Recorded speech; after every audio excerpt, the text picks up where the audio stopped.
Welcome back. It's still good morning, Abuja. Before we delve into our discussion segment proper, we'll bring you a feature. It's a sober one, and it happens to be talking about the reoccurring tanker explosions all across the country.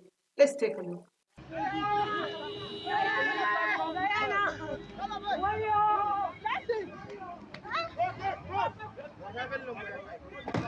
This is one of the many petrol tanker explosions that occurred recently. Tanker explosions have become a recurring tragedy in Nigeria, claiming countless lives and leaving families in deep sorrow. The recent explosion in Kogi State, where 12 people were killed after a tanker crashed and burst into flames, is just one of many heartbreaking incidents. In Jigawa State, a fuel explosion left 100 people unrecognizable. In Niger State, 86 lives were lost, with 80 victims buried in a mass grave. These disasters reveal systematic failures in road safety and emergency response.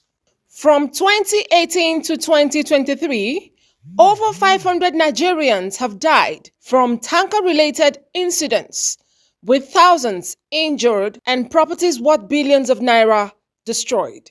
Poor road conditions, unsafe tanker practices, and negligence are often to blame. In northeastern Nigeria, desperation has led people to risk their lives scooping fuel from leaking tankers, often with fatal consequences. These tragedies continue to unfold at an alarming rate. The Niger State explosion underscores the urgent need for change. A fuel tanker overturned, spilling its contents and igniting a massive fire. It took hours to control the blaze. Preventing future disasters requires immediate action. The government must enforce stricter road safety laws, including mandatory training for tanker drivers and regular vehicle inspections. Building safer roads, especially in rural areas, is essential. Public awareness is equally vital. Communities must understand the dangers of tampering with damaged tankers. Authorities should invest in modern emergency response infrastructure to handle crises and effectively. Tanker explosions are preventable by improving safety measures, educating the public, and strengthening infrastructure. We can save lives and protect communities. Behind every statistic are real people, mothers, fathers, and children whose lives were cut short. Survivors bear lifelong scars, both physical and emotional. The mass burial of victims serve as a sober reminder of the human cost of inaction. The time to act is now. Government, private sectors, and citizens must unite to ensure that the lives lost were not in vain. Welcome back. Well, I hope you found that feature on the incessant tanker explosions in Nigeria very insightful. To help us buttress more on how best we can tackle these incessant petroleum explosions, I have with me a very seasoned expert on that topic with me in the studio right now. He will help us to buttress and give more insights into the topic. Please let's meet my guest and welcome the controller, FCT Fire Service, Engineer Adebayo Zacchaeus. Good morning to you, sir. Good morning, Nigeria. Thank you for having me. Welcome to the show. Thank you. Why don't you start by giving us an overview of the frequency of these incessant petroleum explosions that have been lately very rampant in the country? Thank you so much. The frequency is on the high side.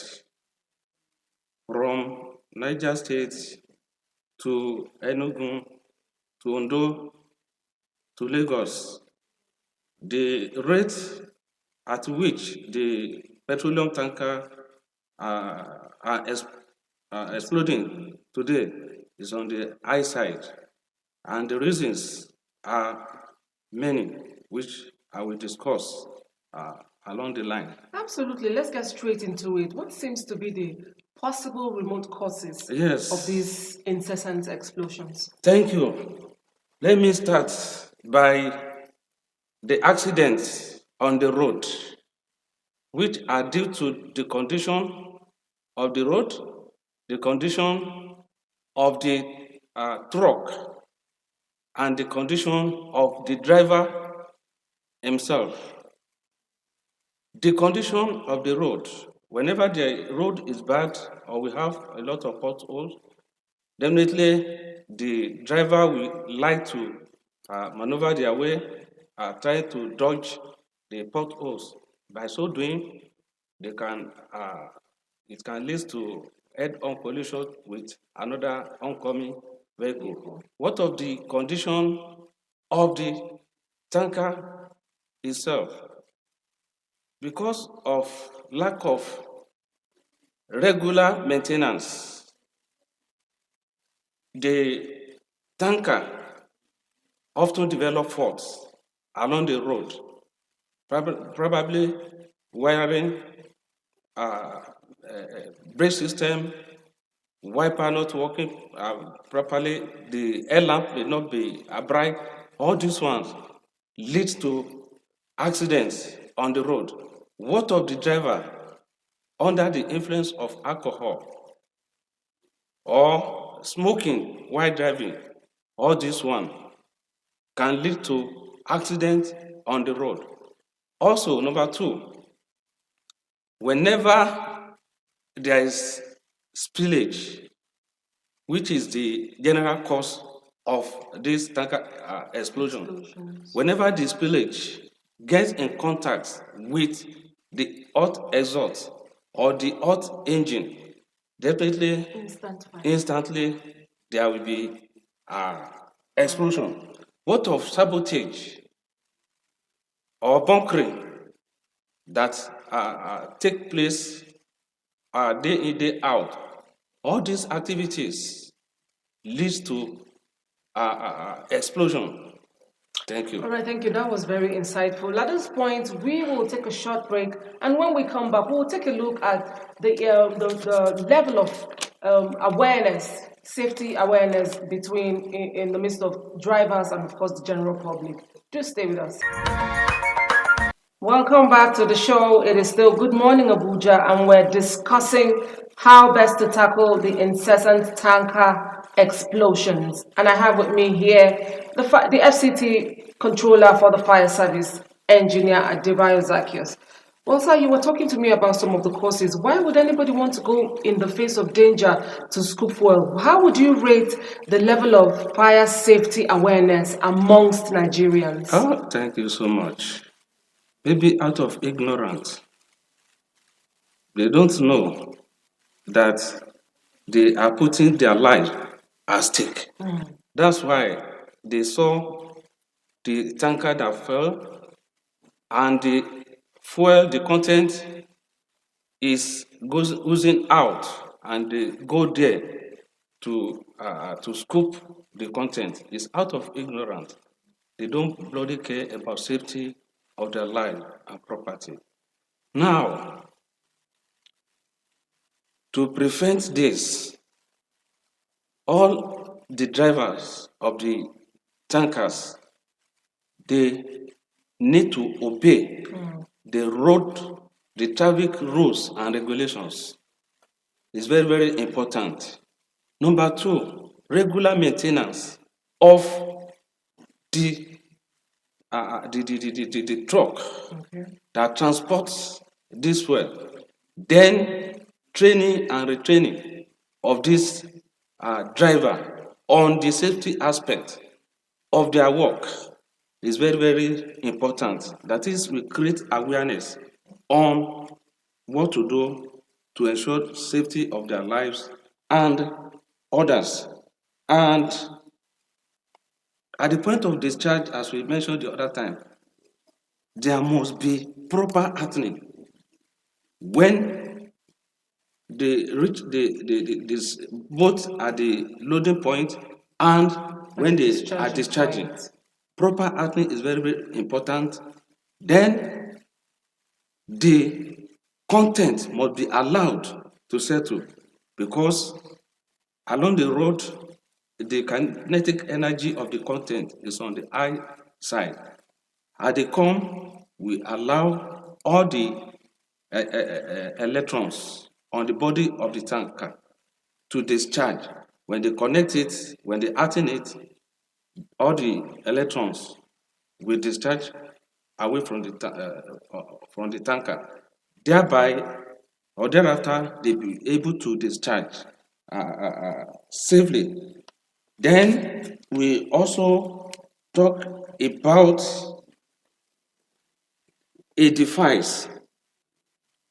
This device, we call it Smoke detector? no, shut-off device, automatic shut-off device. When there is fire at the end, they're able to shut the flow of the fuel into Instantly. to the underground tank. It's just like this gas cooker at home. Whenever there is fire on the burner, easily you can go outside to shut The flow. off the flow of the gas into the burner. We also have the same device in the filling station, whereby if there is explosion, if there's fire at extreme end, you'll be able to knock off the supply of the content that feed that fire. So we have that device that we can employ along the discharging point. Then all of us, we have roles to play, both the government, the individual, and The general the public. general public. For instance, if there is tanker accident on the road, instead of going there to scoop the fuel, fire service has its role to play. You call the fire service, you call the road safety. We come there, we carry out our responsibility. We will not Duties. allow that tanker to explode. We have our method or procedure of approach. When the fire service is on the ground, when the road safety is on the ground to monitor the flow of traffic, we know what to do to ensure that that tanker doesn't explode. One of our challenges is the time of call. When there is accidents, when there is fire outbreak, the general public don't usually have the contact they will call. The road safety contact, the fire service contact. So as fire service in FCT, we looked into this and we see how we can come up with a device that can detect fire or smoke and report direct to our control room with the location of where that problem is. We call it FCT Fire Emergency Monitoring Gateway. FCT Fire Emergency Monitoring Gateway. It has been deployed to our control room. By number one, you can call us direct on 020929061118. I repeat, 020929061118. Or this device detects and sends signal direct if it is installed in a filling station. However, we have a panic button also that if you connect to this device, you just go there and press the button. Chicken. It gives us where the problem is, the location, we mobilize the nearest fire station. Then we have a toll-free line that people can call, whether you have credit on your phone or not. Once you dial this number, it will come straight to our control room. We have 08000032 837. When you call this number, it is toll free. Comes to our control room and give us the location. That is one. Number two, we carry out extensive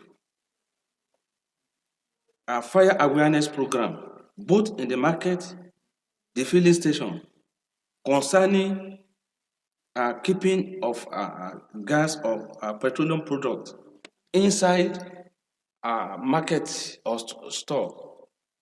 We sensitize them what are the dangers inherent in this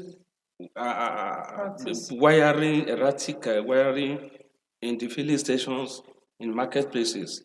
We talk to them on that to ensure that they employ professional to do their wiring. Then we also go to all the area councils. We meet with the district heads. They gather together their subjects and we lecture them on the danger. Whenever there is explosion, call us on time. Don't tell your youth not to go there and scoop fuel. Well, rather, call us and we will come to your rescue on time. Thank you very much. We'll take another short break, and when we come back, we will still tell you a little bit more about this burning issue. Stay with us on the program. All right, welcome back, and we're still here discussing the burning issue of the moment, tackling tanker explosions in the country. Of course, this cannot alone be handled by just one agency, so I've been joined by another relevant agency head on this matter. Let's welcome Assistant Corps Commander Sabitu Abdul. He is the unit commander, RS 7.13 Nyanya Unit Command. Good morning to you, sir. It's my pleasure to be here today. Welcome. Thank you. Everybody knows that the FRSC is one of the foremost agencies when it comes to safety on our roads. So tell us about some of the collaborative measures that you have taken with sister agencies to see how we can curb this situation of casualties on our road, especially with the tanker explosions. Thank you very much for giving us this wonderful opportunity to enlighten the general public on this worrisome issue. The tanker explosion is an issue of concern to everybody in the country. Looking at what happened recently in almost 3 places, which led to the loss of several lives. So FRSC road safety is everybody's responsibility. And it's not only the responsibility of the Federal Road Safety Corps. The only thing Federal Road Safety Corps is the lead agency in traffic management and road safety administration in Nigeria. So we are the one to play the leading roles and collaborate with other stakeholders. In this regard, FRSC is collaborating with all the security agencies and stakeholders to ensure that this ugly trend is changed. Recently, the Co-Marshal Sheikh Muhammad, MNI FCA, is collaborating with head of agencies, especially the Federal Fire Service. He collaborated with them. He had one-on-one discussion with the head of the fire service, and at the same time, he collaborated with the unions, the tanker unions leadership, where he discussed extensively for them to take their own path. And he is also engaging other relevant agencies, other relevant stakeholders, because it's not a one issue. While Federal Road Safety Corps is doing it on site, there is need for other agencies and other stakeholders also to play their own part. If you look at it generally, there is an issue of attitudinal behavior of the drivers. There is issue of vehicle maintenance. There are issues relating to bad roads. All these ones, there are relevant people, there are relevant agencies that are supposed to do something to ensure that all these issues are taken care of. If you look at it, the last one that happened to where about 18 lives were lost on Enugu Onitsha Highway, that one was caused as a result of the brake failure. Serious. So there is a need also to engage with the tanker owners, need to discuss with the drivers, need for training and retraining. All this collaborative effort by looking at this thing, FRSC in 2015, June 2015 to be specific, organized a summit whereby all stakeholders were invited, and this issue of tanker crashes were extensively discussed, and responsibilities were given to each and every stakeholder. While FRSC is doing their own, then there is need for other stakeholders also to play their role. And what we are doing today, where FRSC is discussing this issue with fire service, is very apt, because we need to enlighten the general public. They need to know that we are one. And when there are issues, we have emergency numbers. There is need for Federal Road Safety Corps to be informed. There is need for fire service also to be informed. There is need for police and other security agencies to be involved. A similar incident happened in my area of jurisdiction last year. And we were able to contain the situation without witnessing, without facing any challenge. A tanker fell down and blocked the whole highway from Yanya to AYE. And it was in the night. But before the daybreak, we were able to remove the obstruction successfully without recording any casualty. How was that done? Police were there, Federal Safety were there. The fire service was very apt. They deployed not less than 3 vehicles. And they were doing their own. Police were controlling the crowd. Federal Safety Corps was ready managing the traffic situation. And we also placed our FRSC heavy duty tow truck on ground. How did we record that success? It was through collaborative efforts. Beautiful. Thank you so much. Engineer Adebayo, a lot has been said about the condition of these vehicles. But tell us about this. What, in your opinion, do you agree that fabricated tankers are the ones that are always more susceptible to these explosions? Thank you so much. Yes, among other factors, the condition of the petroleum tankers is one of these factors. The condition, when there is a period of time when you can use a vehicle, it starts expiring years. When you use it for a period of time, you take it back for overhauling. You check the pressure of the how the tanker, the content can sustain or resist pressure that will be in it. Then all the hoses that carries this content, discharge and loading, you check the hoses if there's any leakages somewhere.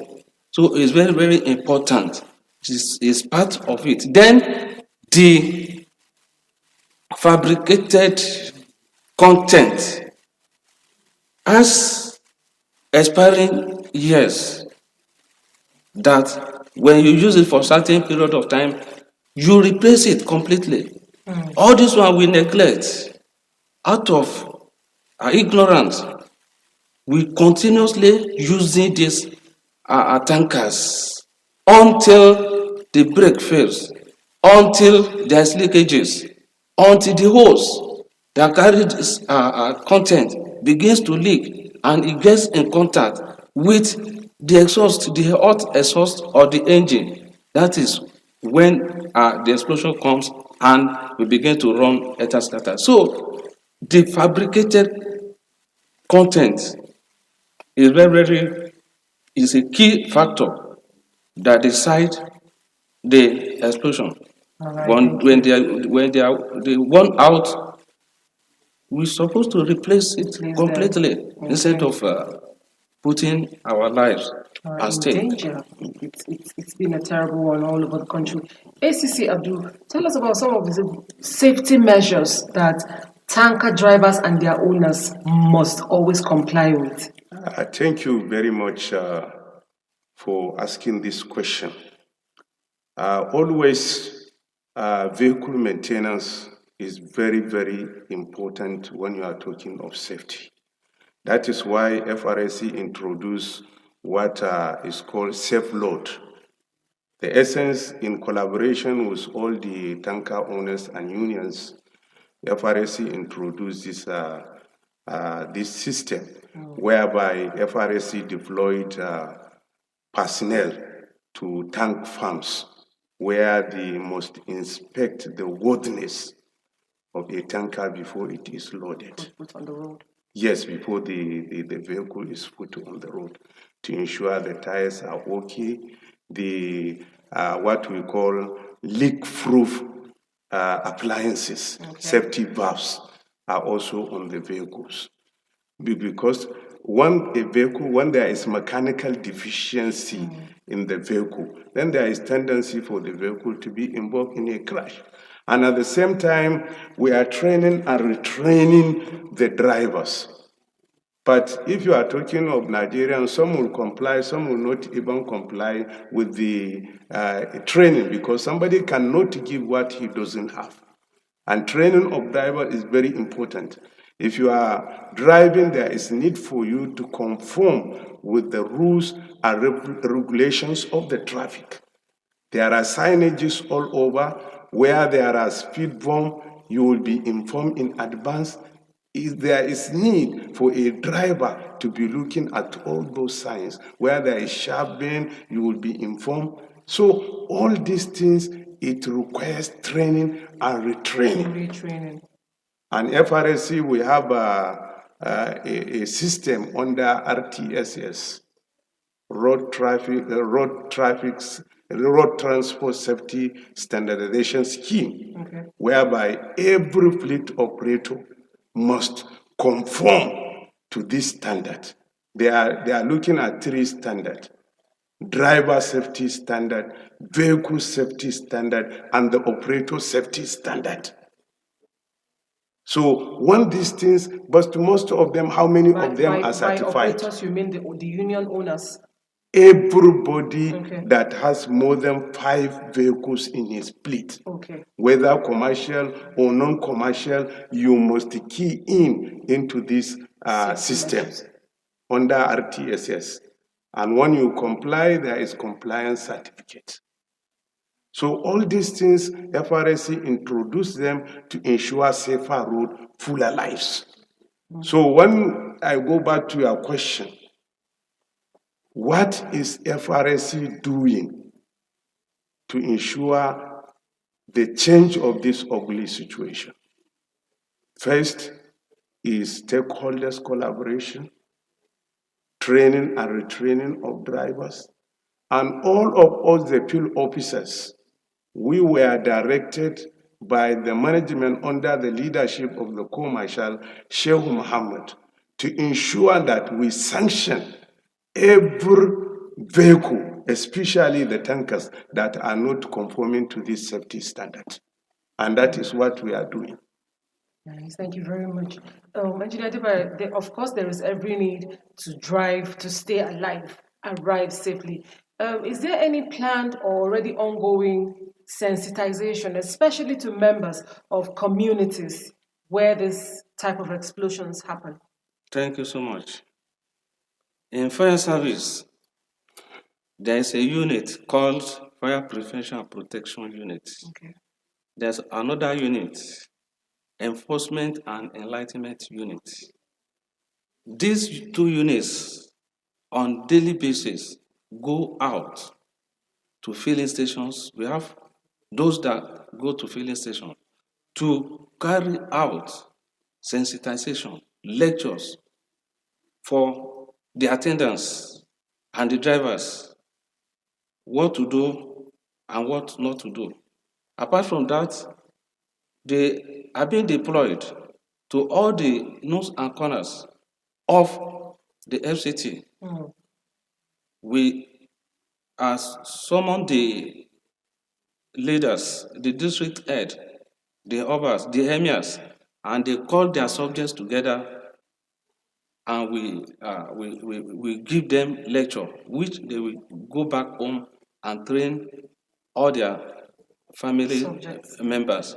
And so we also arrange. This year alone, we have summoned, we held a training program for all these domestic gas vendors. They gather together in our office and we give them adequate lectures on what to do and where not to practice there.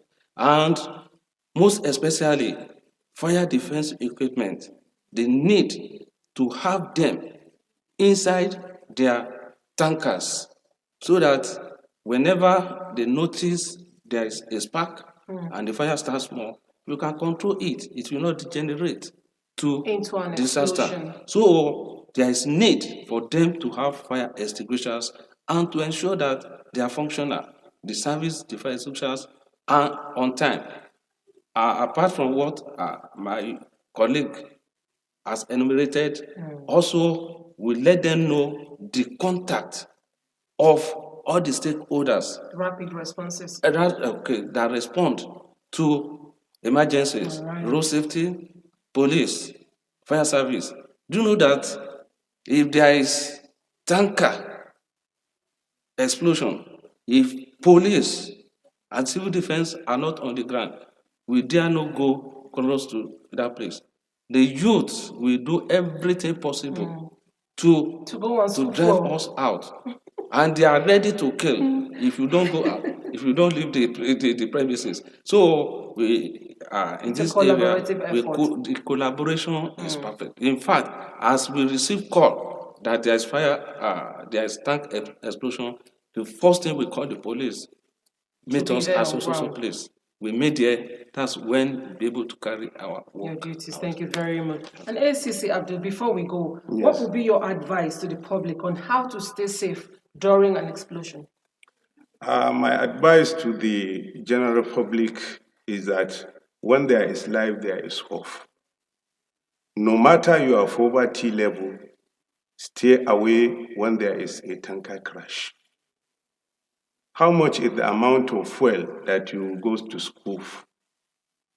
In the course of that, you lose your life. So it's always very important to stay away from that particular place whenever there is crash and allow the relevant agencies to play their role. And whenever you witness this thing, quickly inform the Federal Road Safety Corps through FRSC toll-free line 1222. 122. 122 is FRSC toll-free line and is working 247. And when you inform us, definitely we will take adequate measures to collaborate with relevant agencies and divert traffic immediately, because that one is very key. Once, apart from the crowd control, so that people shouldn't to go closer to that side, then there is need to divert the traffic. Those that are coming, the vehicle that are coming, should use an alternative route. So we thank you most sincerely for Thank you very giving much us for this coming. wonderful I opportunity. should thank you very much for coming and educating us. Thank you so much. Whether you haven't, we have been discussing tackling petroleum tanker explosions all around the country, and we were joined in the studio by the FCT Fire Service Controller, Engineer Adebayo Zakios. We also had on set the ACC from the Federal Road Safety Corps. We had ACC Sabitu Abdul. He's the unit commander for the Nyanya Unit Command. We'll take a short break, and when we come back, there is a whole lot more on the show. Stay with us.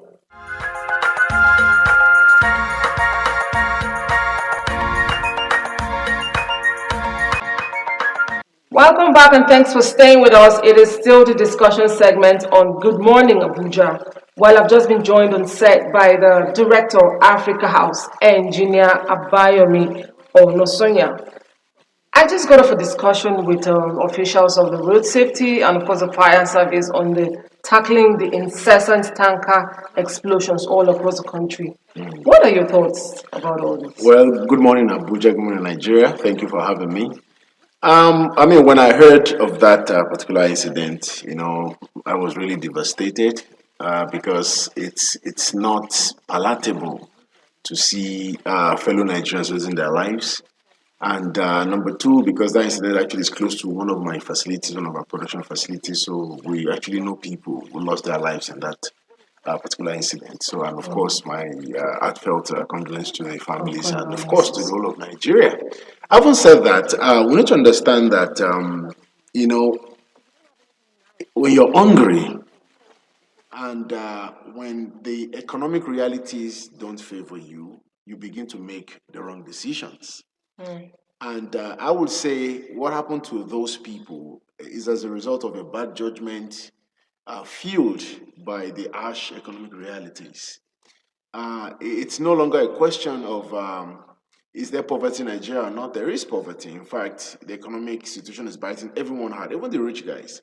But when you're at that level of the society, that strata of the society, you discover that ability to feed yourself, ability just to survive anyhow becomes a necessity. And whenever a tanker falls, people say, you know what, I know it's dangerous, but I might just get away with it. And then people took a chance on themselves, and then unfortunately a lot of people died. And if you look at this historically, this has been happening for God knows time immemorial in Nigeria. When tanker falls, be it diesel. In fact, yesterday I was watching a video on Instagram and I saw people scooping diesel, and the person beside me was like, see, this is what happened in Dico. So the question is, whilst in the past people used to refrain themselves, maybe if something happened of such a magnitude, maybe out of 1,000 people, one or two people will be bold enough to take a risk, and go do it. But now you discover out of 1,000 people, maybe 900 people will say, you know what, let me just take that chance. So I want to look at it from the point of hunger in the land and also lack of information. And I'm happy that's why we're doing this on NTA Abuja, because NTA Abuja informs the nation. So the truth is, we need to look at it from those angles: hunger and lack of information. If people actually know that, listen, this is how this might result in, then they may, they'll take a, they like, Refrain. refrain and say, you know what, is it worth my life? But unfortunately, when people are too hungry, then they take unnecessary risk. You see, just like when you have people who take the risk of selling narcotics, for example. They know it's difficult. They know it's dangerous. They know they can go to jail for a long time. But I won't be caught. Let me just try it until they get caught. So it's the same mentality that these people have. Like, you know what? I know this thing can kill me, but maybe let me just do it in the next 5 minutes and be gone. And then while it's taking the last liter, and then you hear the kaboom, and then unfortunately people die. So I want us to address the issue of the economics, people's livelihoods, and at the same time informing them and educating them, and of course putting preventive measures in place to ensure that even if it happens, the risk of getting having such incident on our hand would be minimal. And I'm happy that the various agencies like the FRSC, the fire service, and different agencies in Nigeria, they're now coordinating together to see how they can now put in place what they call safety caps, on their tankers, so that even if it falls, you won't get a single drop of fuel on the ground. So, I mean, I want to commend them for their swift action. And of course, the federal government for acting very swiftly in this regard, in providing palliatives and support to the family members of the people who lost their lives. But I want us to really, really look at the economic aspect of things, because there's a lot of poverty in Nigeria, and if we don't tackle this issue, God forbid that incident will happen again. I'm going to talk about what some of the things that people can do productively with the dry season. And then global warming. Do you think it aids Hmm. somehow in any way? Do you think it fuels these explosions? Wow. I mean, that's a brilliant question. That's a brilliant question, really. Because the truth is, many people might not see climate change being responsible directly, but like you rightly said, it's actually one of the major factors responsible for this. You may ask me, what's the relationship between climate change and the tanker falling?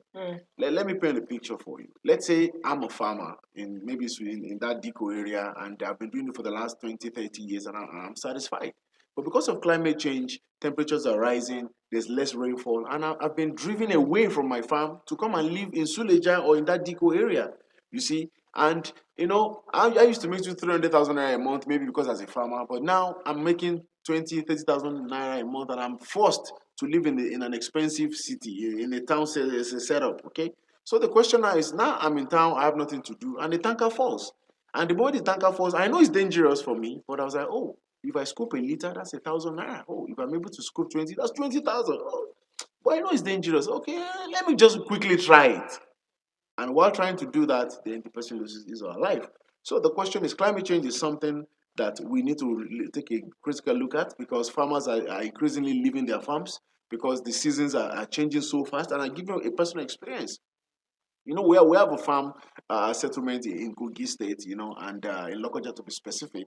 And then we thought we could plant, till November, and we already put everything in place. And then the rain simply did not fall in November. It just didn't fall. And we had to abandon the whole project. I mean, I'm talking hectares and hectares of land. Yeah. So now imagine from the perspective of a farmer who actually depends on that for his entire survival, to feed his family, send them to school and all that. What is he going to do? He will be forced to come to town to look for any job whatsoever. And then if a tanker falls on the road, 5,000, this is a blessing from above. So if I scoop it up, I can sell. So, the two go hand in hand. Climate change, agriculture, and the risk that people take, and what happens to people in terms of losing their lives, because they're just basically looking for money. Because those people who died, they're not criminals at all. They're honest Nigerians who just say, you know what, I just want to survive. Our water resources. I saw this in the Middle East a couple of decades back. What they did was, on those water dams, they put what they called plastic balls. It's like, just think of it as a balloon, that the water is all covered with round balls. So that balls basically prevents the evaporation of the water. It's like it's preventing the water from evaporating. So there's so many techniques that we can put in place to save our water and at the same time produce the food we need. We can produce potato, corn, everything we need. It is possible. We have that potential. In fact, Nigeria is one of the few countries in the world that can actually be food sustainable. That means you produce what you need without having to import a single thing. It is possible to do. So my appeal to Nigerians is, please, if you're a farmer or you're a business person, consider dry season farming, and of course you need to use irrigation for that. Equipment are on ground. Government is giving a lot of facilities for farmers to be able to do that, and let's just tap into it. We cannot fold our hands and say, you know what, let's just wait for the next rainy season. We can no longer do that. Our population is too great for us to start waiting for the rainy season. It's just impractical. Absolutely, because I discovered that at some part of the year, tomatoes are off the market. Onions are nowhere I to have be been found. preaching the tomato message sermon for the last 2 months, but people are not listening to me. And I'm smiling because tomato now is affordable. Give them But in another, another 3 months, tomato will be gone. And everybody will be using carrot, cabbage. The people will be creative trying to get cook creative soup. again. So the point is, now tomato is in a surplus state. Why not process those tomatoes? Put them into tomato jams, tomato paste, different varieties. All the technologies are already on ground. So we don't need to be monotonous in the way we do business. Yes, you're a civil servant. Think of things outside. Think of about agriculture, food processing, irrigation, and let's just feed ourselves. You have enough food, and you sell to your brother and your sisters. So this is what we need to do. I wish we had a lot of time, but unfortunately we do not. But before we go, it's been established that if a truck of Indomie fell, Nigerians would go loot. If a truck of beverages fell, they would still go try and cut away some. Is this behavioral? What is your advice to Nigerians? And still talking food security. Talk to us about the things we can begin to do meaningfully.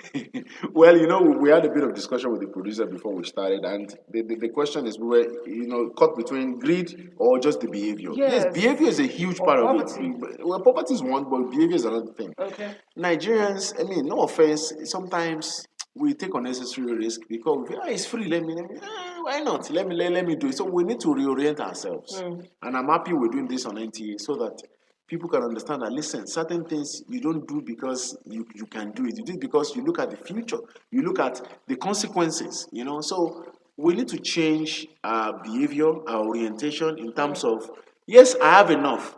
And I wish we had time. There was an incident that happened in one huge area of Nigeria, one top area, and people were hustling for souvenir bags. That was not up to 1,000, 2,000 naira. People, I'm talking big men, people. It's like, guys, so it's the mentality thing. We need to change our mindset to say, you know what, not everything is worth fighting for. Some things just let it go. You know what, leave it, fine.